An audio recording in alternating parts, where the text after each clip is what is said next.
이 시간 하나님께 예배드리겠습니다. 찬송가 528장입니다. 찬송가 528장 예수가 우리를 부르는 소리 함께 찬송드리겠습니다. 528장입니다. 예수가 우리를 부르는 소리 금성 부드러워 문 앞에 나와서 사면을 보며 우리를 기다리네. 오라 오라 방황치 말고 오라.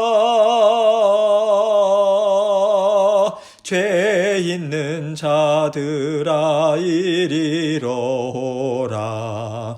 주 예수 앞에 오라. 간절히 오라고 부르실 때에 우리는 지체하랴. 주님의 은혜를 외하니 받고 못 들은 채 하려나. 오라 오라 방황치 말고 오라. 죄 있는 자들아 이리로 오라. 주 예수 앞에 오라. 세월이 살같이 빠르게 지나 쾌락이 끝이 나고 사망의 그늘이 너와 내 앞에 둘리며 가리우네. 오라 오라 방황치 말고 오라. 죄 있는 자들아 이리로 오라. 주 예수 앞에 오라. 우리를 위하여 예비해 두신 영원한 집이 있어. 죄 많은 세상을 떠나게 될 때 영접해 주시겠네. 오라 오라 방황치 말고 오라. 죄 있는 자들아 이리로 오라. 주 예수 앞에 오라. 아멘. 기도하겠습니다. 하나님 아버지 감사합니다. 우리는 연약해서 양과 같이 우리가 원하는 길로만 다니고 또 넘어지고 주저앉을 때도 많이 있습니다. 그러나 크신 하나님의 은혜로 긍휼하심으로 불쌍히 여겨주심으로 우리를 늘 찾아와 주시고 먼저 손 내밀어 주시고 이끌어 주셔서 감사합니다. 언제나 내미시는 주님의 손길 붙잡고 감사함으로 또 주님 앞에 겸손함으로 주님 앞에 나아가는 저희들 될 수 있도록 도와주옵소서. 그래서 우리에겐 절망이 없고 우리에겐 낙심이 없습니다. 주님께서 우리를 늘 일으켜 주시고 아버지 하나님께서 이끌어 주시고자 함께 하시기 때문입니다. 오늘도 아버지 하나님께서 우리에게 말씀을 통해서 주님의 능력의 손, 보살피시는 손길 내밀어 주십니다. 주님의 말씀 듣고 우리 심령 가운데 새기고 새겨서 주님 말씀 따라 순종하며 살아가는 하나님의 자녀들 될 수 있도록 도와주옵소서. 전하는 저의 입술 마음 주장해 주셔서 하나님께만 온전한 영광 돌리는 이 시간 될 수 있도록 도와주옵소서. 예수님 이름으로 기도합니다. 아멘. 하나님 말씀 역대하 26장 16절로 19절입니다. 역대하 26장 16절로 19절 제가 읽겠습니다. 그가 강성하여짐에 그의 마음이 교만하여 악을 행하여 그의 하나님 여호와께 범죄하되 곧 여호와의 성전에 들어가서 향단에 분향하려 한지라. 제사장 아사랴가 여호와의 용맹한 제사장 80명을 데리고 그의 뒤를 따라 들어가서 우시야 왕 곁에 서서 그에게 이르되 우시야여, 여호와께 분향하는 일은 왕이 할 바가 아니요 오직 분향하기 위하여 구별함을 받은 아론의 자손 제사장들이 할 바니 성소에서 나가소서. 왕이 범죄하였으니 하나님 여호와에게서 영광을 얻지 못하리이다. 우시야가 손으로 향로를 잡고 분향하려 하다가 화를 내니 그가 제사장에게 화를 낼 때에 여호와의 전 안 향단 곁 제사장들 앞에서 그의 이마에 나병이 생긴지라. 아멘. 하나님은요, 우리의 모든 죄를 덮어주시고 용서해 주실 만큼 넓고 풍성하신 하나님이십니다. 시편 86편 15절을 보면요, 주는 긍휼히 여기시며 은혜를 베푸시며 노하기를 더디하시며 인자와 진실이 풍성하신 하나님이라고 선포하고 있어요. 이렇게 하나님께서 우리와 함께 사시면서 베풀어 주시는 은혜는 언제나 우리를 넉넉히 덮어주시고요, 우리를 감싸주시기에 충분한 것이죠. 또한 하나님은요, 사랑하는 자녀들에게 많은 복을 베풀어 주십니다. 하나님은 우리가 하나님과 함께 잘 살고자 애쓸 때 참 기뻐하시고요, 하나님이 기뻐 받으시는 그 심령과 함께 하나님의 나라를 더 확장시키기 위한 많은 일들을 이루기를 원하세요. 그런데 하나님께서 뜻을 더 힘있게 이루시기 위해서 우리를 들어 사용하길 원하시지만, 사실 우리 사람의 마음이란 것이 늘 하나님을 사랑하고 하나님으로부터 모든 복이 왔음을 계속해서 붙잡지를 못합니다. 우리가 그런 존재가 못 돼요. 처음 아담과 하와를 통해서 세상에 죄가 들어올 때 그 죄가 들어오게 된 원인이 무엇인가요? 바로 하나님이 아닌 나 자신이 결정해서 내가 원하는 것을 갖고 내 마음대로 살고 싶다라고 하는 죄를 받아들인 거거든요. 이것을 아담과 하와를 통해서는 정확히 보이지 않지만 그 후손들, 즉 하나님으로부터 멀어지고 하나님의 역사가 아니라 인간의 역사를 이루어갔던 세상의 자녀들의 역사를 볼 때 우리는 분명히 알 수 있어요. 이들은요, 하나님을 대항하기 위해서 높은 탑을 쌓았습니다. 그리고 하나님의 말씀이 아니라 세상의 능력으로 자신들의 나라를 이루어가기를 기뻐했어요. 하다못해 하나님께서 세워주시고 붙잡아주시고 동행해 주시고자 애쓰셨던 이스라엘 자손들까지도 하나님과 함께 살기를 기뻐하지 않습니다. 자꾸 벗어나잖아요. 하나님의 말씀을 듣기 싫어합니다. 그래서 하나님의 선지자가 하나님의 말씀을 전할 때 그 선지자의 입을 틀어막고자 하지 않습니까? 이것을 통해서 우리는 하나님으로부터 우리가 분리되어서 살아갈 때 우리에게 나타나는 죄의 영향력이 무엇인지를 잘 알 수 있는 거죠. 우리가 아담과 하와를 통해서 받은 악한 성품, 죄의 영향은 다른 것이 아닙니다. 하나님과 함께 기뻐하면서 살기보다 나는 더 이상 하나님의 간섭과 다스림을 받고 싶지 않다. 나는 내가 원하는 대로 내 마음대로 살고 싶다는 것입니다. 이것이 바로 오늘날 세상 가운데 분명하게 계속해서 드러나는 인본주의예요. 인본주의가 하는 말이 무엇인가요? 인간은 귀하다, 이것입니다. 존귀한 존재다. 물론 귀하죠. 그런데 여러분, 정말 우리가 늘 기억해야 되는 중요한 사실은 사람은 하나님 안에서 살 때 존귀한 존재로 살 수 있다는 거예요. 그런데 세상 사람들은요, 하나님이 우리의 자유를 제한한다면 그 하나님도 틀렸다, 이렇게 말하고 있습니다. 오늘날의 세상이 그러하잖아요.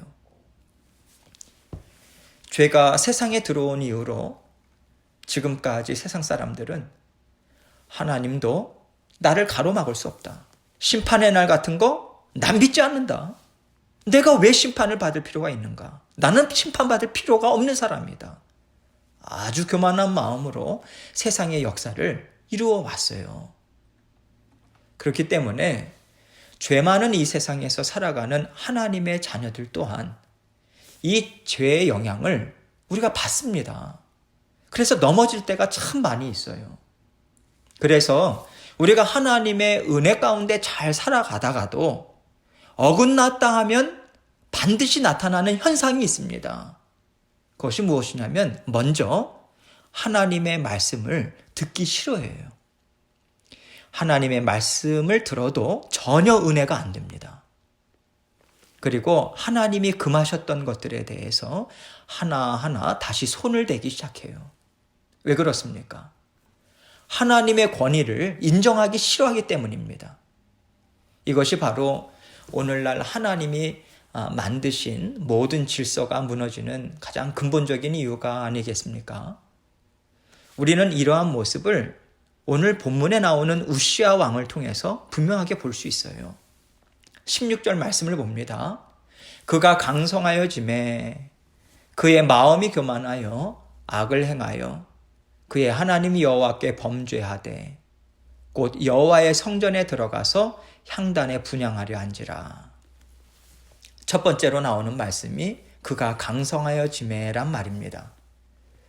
그가 연약할 때는 스스로 할 수 없음을 잘 알기 때문에 능력이 많으신 하나님을 의지해요. 하나님 말씀을 붙잡습니다. 그런데 이제 우시아 왕의 마음이 내가 언제까지 하나님 말씀에 묶여서 살겠어. 나는 강한 왕이야. 내가 강한 왕으로서 이 나라를 다스리고 더 강하게 만들겠다라고 하는 교만함. 그리고 그 교만에서 나오는 자신감으로 가득 차게 된 거죠. 그래서 바로 이어서 그의 마음이 교만하여 악을 행하여 이렇게 말하고 있는 거예요. 그리고 하나님은 바로 이어서 그의 하나님 여호와께 범죄하였다 이렇게 말씀하고 있습니다. 여호와께 범죄하는 것을 악이라고 말씀하고 계세요. 하나님께 범하게 되는 가장 큰 죄가 무엇일까요? 그 마음에서부터 하나님을 버리는 것입니다. 하나님을 버리게 되면 어떤 현상이 나타나는가? 하나님께서 금하였던 것에 손을 대기 시작하는 거예요. 하나님이 금하셨던 것에 아담과 하와가 손을 댄 것처럼 말이죠. 하나님은 지금 우시아를 통해서 죄가 우리에게 어떤 영향을 주는가? 죄가 우리 마음에 채워지면 우리가 하는 일이 어떤 악으로 발전해 가는가? 이것에 대해서 분명하게 보여주고 계세요. 여호와의 성전에 들어가서 향단에 분향하려 한지라. 구약시대 때는요, 예수 그리스도께서 참 대제사장으로서 대속의 죽으심을 죽기 전이시기 때문에 제사장들만 성전에서 모든 제사를 드리고 성전 기물들을 만질 수 있었어요. 하나님께서 이들을 특별히 구별해서 세우신 것입니다. 백성들이 자신들의 죄를 씻지 않고 하나님 앞에 나오다가 죽임을 당할 수 있기 때문에 자녀들을 보호하시는 장치로 하나님은 레위 지파, 제사장들을 세우시고 너희가 늘 깨어 있어서 너희 먼저 자신을 성결케 하고 하나님이 정하신 법대로, 규례대로 하나님 앞에 나오라. 이렇게 정해주신 거예요. 말씀으로 세워주신 것입니다. 그런데 우시아 왕은 지금 하나님의 임재를 상징하는 성전에서 하나님이 세워주신 질서를 먼저 파괴합니다. 제사장 외에는 절대 손댈 수 없는 향단에 자신이 직접 분향하려고 하는 거예요. 그러자 17절로 18절 말씀 봅니다. 제사장 아사랴가 여호와의 용맹한 제사장 80명을 데리고 그의 뒤를 따라 들어가서 우시아 왕 곁에 서서 그에게 이르되 우시아여 여호와께 분향하는 일은 왕이 할 바가 아니요 오직 분향하기 위하여 구별함을 받은 아론의 자손 제사장들이 할 바니 성소에서 나가소서 왕이 범죄하였으니 하나님 여호와에게서 영광을 얻지 못하리이다. 하나님께서 분명하게 금하신 일이기 때문에 제사장들은 왕 앞에서 용기를 냅니다. 담대하게 하나님이 정하신 질서를 회복시키고자 하는 거예요. 여러분, 우시아가 자신이 직접 분향하려고 했던 의도가 무엇일까요? 하나님으로부터 복을 받고 하나님께 영광을 돌리기 원했다면요, 먼저 그는 하나님이 주신 말씀부터 귀하게 여겼을 거예요. 우리가 누군가를 귀하게 여기고 사랑한다면요, 그 사람의 말을 존중하잖아요. 그 사람의 말을 귀담아 듣습니다. 당연한 거죠. 그런데 우시아 왕이 하나님이 말씀으로 세우신 질서를 무너뜨렸다라고 하는 것은요, 그가 하나님을 사랑하지 않는다. 하나님을 존중하지 않는다. 그래서 하나님이 하시는 말씀도 존중하지 않는다. 이것을 분명히 나타내고 있는 것입니다. 그렇다면 우시아의 마음의 중심이 어디에 가 있는 걸까요? 하나님께 영광을 돌리는 것에 결코 있지 않아요. 그는 하나님 앞에서 내가 하나님보다 높다. 나는 하나님의 다스림을 받을 존재가 아니다. 그 교만한 마음에서 이러한 악한 행동을 겁없이 하고 있는 거예요. 그래서 당연히 제사장들은 말합니다. 왕이 범죄하였으니 하나님 여호와에게서 영광을 얻지 못하리이다. 이것이 바로 하나님의 심판의 말씀인 것이죠. 그리고 그 하나님의 심판은 즉각적으로 나타납니다. 19절입니다. 우시아가 손으로 향로를 잡고 분향하려 하다가 화를 내니 그가 제사장에게 화를 낼 때에 여호와의 전 안 향단 곁 제사장들 앞에서 그의 이마에 나병이 생긴지라. 제사장들은요, 왜 왕이 분향을 하면 안 되는지 설명했습니다. 어떤 하나님의 심판이 따르는가까지도 분명하게 전해 주었어요. 그런데 이미 우시아의 마음은 하나님을 떠났습니다. 하나님을 버렸어요. 그래서 그는 하나님의 지혜, 하나님의 조언, 또 하나님의 심판의 말조차 전혀 아랑곳하지 않았던 것이죠. 우시아가 향로를 잡고 분향하려 하다가 화를 냈다라고 하는 것은요, 그에게 회개나 양심의 가책, 어떤 두려운 마음은커녕 움찔거림조차도 없었다라고 하는 것입니다. 다시 말해서 그의 마음은 완전히 죽어 있다. 하나님 앞에 그의 심령이 딱딱하게 굳어 있다. 이렇게 말할 수 있는 거죠. 제사장이 왕에게 사람의 생각을 말한 게 아니잖아요. 하나님의 말씀을 전해준 거예요. 다시 일깨워준 거죠. 하나님의 음성을 들려준 것입니다. 그런데 그 말에 화를 냈다라고 하는 것은 바로 하나님 앞에서 화를 내고 있는 것과 같은 것이죠. 그리고 이렇게 하나님 앞에 화를 낼 때 하나님께서는 그의 이마에 나병이 생기게 하셨습니다. 구약시대 때의 나병은요, 사람들이 가장 두려워 떠는 질병이었어요. 우리가 몸이 아프고 힘들어도 가족들, 또 사랑하는 사람들에게 위로도 받고 병간호도 받으면서 여생을 살 수 있다면 하나님 앞에 감사한 것이죠. 우리 육신이야 아플 수도 있고요. 또 하나님이 부르시면 하나님 앞으로 갈 수도 있어요. 이것이 정한 이치 아니겠습니까? 그런데 가장 두려운 것이 무엇이냐면 내가 가진 질병으로 인해서 자녀들이나 가족이나 사랑하는 사람들과 이 단절될 때, 더군다나 문둥병자로 판단을 받는 것처럼 어려운 게 없는 거예요. 몸과 마음이 다 무너지는 것입니다. 그래서 그 당시 사람들은 나병을 최고의 하나님의 심판이라고 받아들였어요. 하나님은 또한 사람들에게 가장 무섭고 두려움의 대표적인 것으로 우시아 왕을 즉결 심판하십니다. 이것을 그 자리에서 보여주세요. 다른 이유를 둘러대지 못하도록 나타내 보여주십니다. 그래서 결국 우시아 왕은요, 두려워 떨면서 황급히 성전을 떠납니다. 사람의 완악함이 어디까지 가는가? 하나님이 임재하시는 성전에서까지 하나님을 모독하기를 두려워하지 않습니다. 이것이 바로 하나님 앞에서 무딘 심령, 죽은 심령, 하나님을 아주 경홀히 여기는 심령들에게 계속해서 나타나는 현상이에요. 지금 세상을 보면요, 하나님께서 세우신 질서들이 다 무너져 가고 있습니다. 이것을 보면서 우리는 세상이 망할 때가 되어서 그런가 보다 생각을 하죠. 그러면 세상이 망할 때 나타나는 현상이 왜 하필이면 하나님을 대적하는 것으로 나타날까요? 하나님이 세상의 주인이시고 창조주시고 통치자이심을 인정하며 살 때만이 이 세상에는 아름다움이 있고요, 소망이 있어요. 그런데 하나님을 세상의 통치자요 주인으로 인정하지 않고자 하나님을 대적할 때 이 세상에는 소망이 없어집니다. 더 이상 하나님이 주시는 복으로 풍요롭고 평안한 세상 누리지 못해요. 이것을 세상이 망해간다고 우리는 생각할 수 있는 거예요. 그렇다면요, 인류 역사만 그렇게 악함으로 인해서 망하는 길로 갈까요? 우리 개인 한 사람 한 사람의 삶도 그렇습니다. 우리가 하나님을 떠나고 하나님 앞에서 완악한 마음을 가질 때 우리 마음에서부터 벌써 하나님의 말씀이 듣기 싫어져요. 그리고 하나님을 대적하는 심령이 어떻게 나타나는가? 하나님의 다스리심에 분노합니다. 간섭하심을 싫어해요. 대체로 우리가 이러한 하나님의 간섭하심과 다스리심을 누구를 통해서 가까이 받습니까?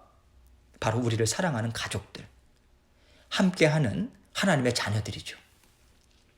그런데 이렇게 옆에서 조언해주고 다독여주고 하나님의 사랑을 함께 나누며 살고자 애쓰는 모든 것들에 대해서 나는 다른 사람들의 말을 들으면서 살고 싶지 않다.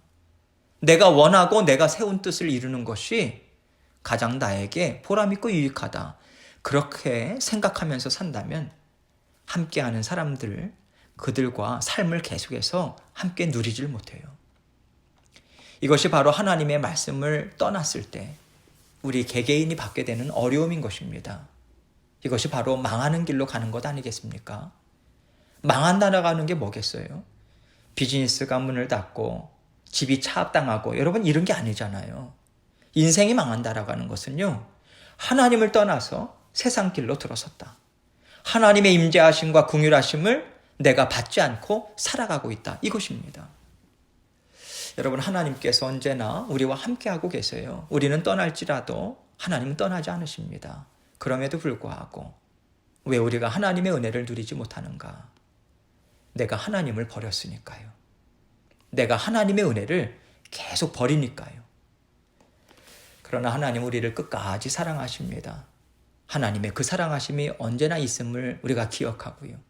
우리가 혹시라도 하나님을 떠나는 길을 선택했다 할지라도 어느 순간 내가 하나님과 함께가 아닌 나 혼자 살고 있다라고 하는 것을 깨달았다 하더라도 여러분 낙심하고 주저앉지 마세요. 다시 하나님께 돌아오시면 됩니다. 하나님의 함께하심을 바라는 심령으로 우리는 하나님이 베풀어 주시는 긍휼과 풍성한 은혜를 다시 받아 누릴 수 있습니다. 하나님과 화평한 인생을 다시 살아가기 위해서 애쓰면 되는 거예요. 예수 그리스도의 보혈의 피를 의지하고 말입니다. 하나님은 우리를 끝까지 붙잡아 주세요.